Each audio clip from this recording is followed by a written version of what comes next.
Good morning, my dear intellectual students. I'm G. Prasad Rao.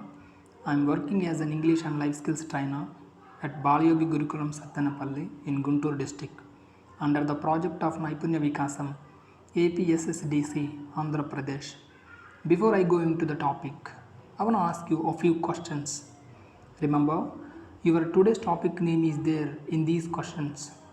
Let me see who will guess the topic name. Have you ever had interaction with your teacher? When did you interact with your teacher? And how did you interact with your teacher?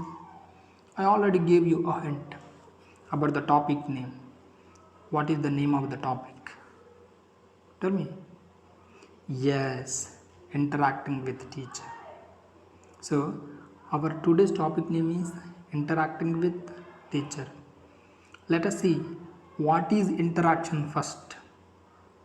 Interaction is a kind of action that occurs before two or among many people. Somehow, you talk to your teacher every day to share your feelings, opinions, findings, knowledge, or clarifying your doubts, or to solve your problems, or asking for their help, or to treat them, etc. Children, what shall we do before we interact with a teacher? See, before you interact with your teacher, you have to prepare yourself, which means construct your own sentences in your mind. What to speak, what not to speak, what to ask, what not to ask, and how to give answers to their questions. And you have to prepare everything and construct grammatically correct sentences in your mind. Children, we have two types of interactions. Number one, classroom or public interaction with your teacher. Second one, personal interaction with your teacher.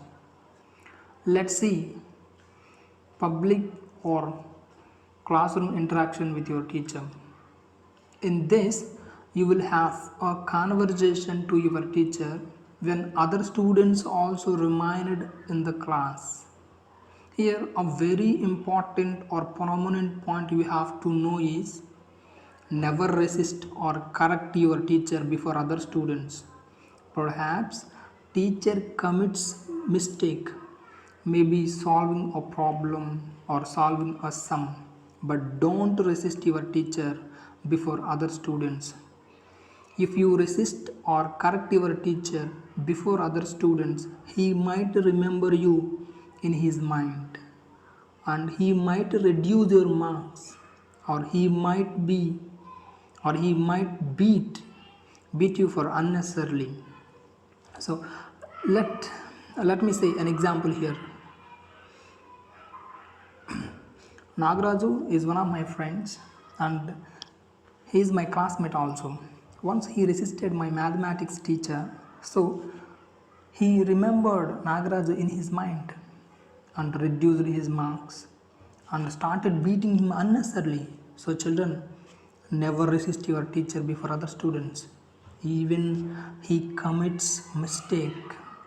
If you want to tell your teacher's mistake, tell tell them when they are alone, and tell them with gentleness, but don't shout or resist before others.